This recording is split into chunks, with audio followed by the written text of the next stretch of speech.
Ka-express matapos ang mahabang panahon ng matinding pagsubok, opisyal nang nakatakdang magbalik si Kai Sotto sa January 2026 mula sa kanyang torn ACL na natamo niya nitong unang bahagi ng 2025.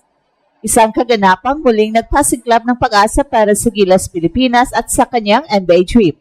Kasalukuyang nagbabalik si Kai sa ritmo ng basketball matapos ang matagumpay na operasyon at rehabilitasyon sa kanyang tuhod.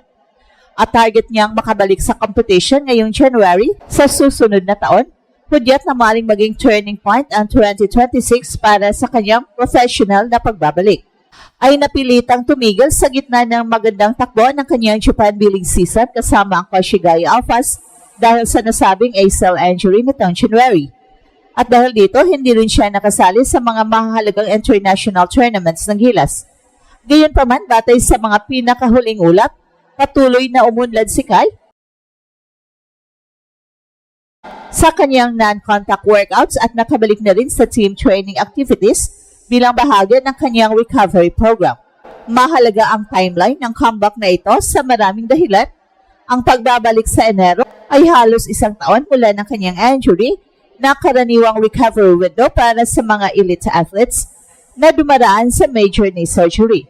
At kung magiging maayos ang kanyang pagbabalik, magkaroon siya ng sapat na panahon para dahan-dahang makabalik sa competitive basketball sa ikalawang bahagi ng 2026 Japan B-League season bago posibleng tumingin muli sa mga opportunities sa NBA. Ang matagumpay na pagbabalik at pagbawi ng forma sa Japan ay maaring magbalik sa kanya sa radar ng mga NBA scouts at talent evaluators sa oras na magsimula ang mga summer showcases at preseason camps. At para naman sa Gilas Pilipinas, magiging malaking tulong ang pagbabalik ni Kai. Ang kanyang presensya sa loob ay nagbibigay ng size, rim protection, rebounding at offensive versatility, mga aspetong matagal nang hinahanap ng ating national team sa mga nakaraang international windows. At sa usaping NBA, matagal nang kinikilala si Kai ng mga fans at dating mga players bilang isang talento na may tunay na potensyal para sa susunod na antas, kahit na mas pinahirap ng injury ang kanyang landas.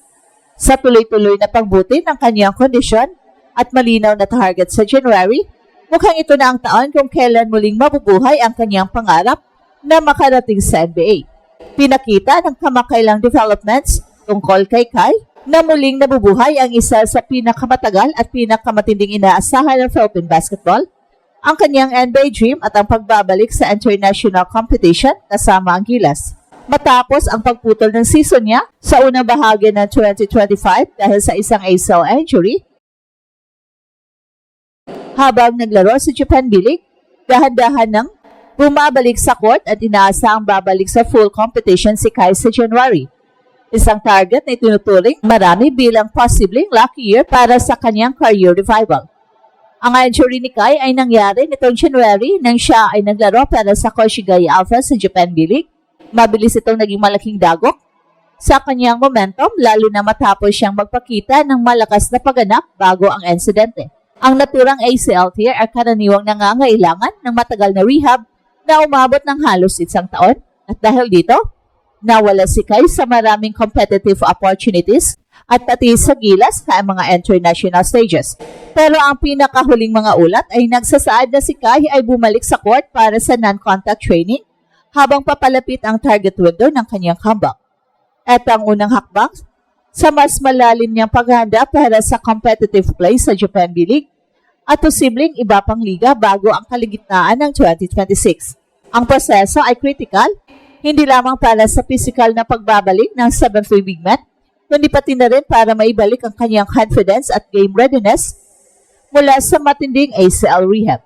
Ang January 2026 target ay strategic na pula sa basketball calendar dahil ito ay magbibigay kay Kai ng sapat na oras upang maibalik ang kanyang full strength at kung maayos ang kanyang return, pwede siyang muling magkaroon ng exposure sa mas malaking platform tulad ng NBA Summer League o mga tryouts na maaaring maging daan sa NBA opportunities. Naging undrafted sa 2022 NBA Draft kung saan nabigo siyang mapasama sa liga, nananatili pa rin ang kanyang pagnanais na makapasok sa NBA, isang pangarap na patuloy niyang pinag-ibayo kahit sa gitna ng injury setbacks.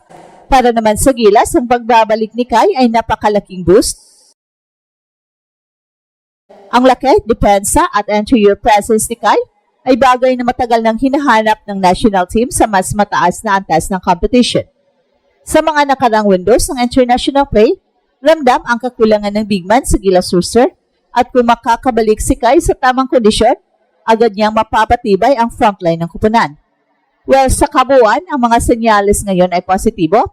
Hindi pa official ang lahat at ang kanyang bumabalik na pagganap ay kailangang i-manage ng maayos upang hindi maulit ang injuries. Pero malinaw na ang focus ni Kai ay hindi lamang makabalik sa court, ang NBA dream pa rin ang prioridad habang tinuturing ang 2026 bilang isang malaking pagkakataon para sa kanyang career. Sa pananaw ng maraming taga-suporta, ito ay simula ng muling pagising ng isang pangarap na matagal nang inaabangang mag-ani muli sa pinakamataas na antas ng basketball. Matapos ang detalyadong update tungkol sa pagbabalik ni Kai, malinaw na ang focus ng batang big man ay dalawang-fold. Ang NBA dream at ang pagganap para sa Gilas Pilipinas sa international stage. Ang kanyang pagbabalik sa court sa January 2026 ay hindi lamang simbolo ng recovery mula sa kanyang natamong ACL injury, kundi isang strategic move upang muling maibalik ang momentum na dati niyang nakamit sa Japan B-League at sa national team. Ang timing ay critical, sapat ang rehab at conditioning period para maipakita niya ang kanyang full potential bago ang mga major tryouts o scouting window sa NBA. Ang proseso ng pagbabalik ay hindi biro, kasama rito ang non-contact training, gradual integration sa team drills at step-by-step na pagsasanay upang maibalik ang kanyang mobility, lateral quickness at footwork. Lahat ng critical na skills para sa isang 7'3 center. Ang team trainers at medical staff niya sa Japan ay masusing nagmomonitor sa kanyang recovery metrics kabilang ang knee stability, explosiveness at endurance.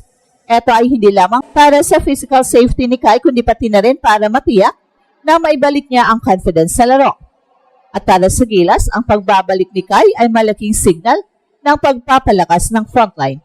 Sa mga nakarang international tournaments, ramdam ng kupunan ang kakulangan sa interior defense at rebounding at ang natural size, reach at defensive IQ ni Kai ay pwedeng punan ang puwang na ito.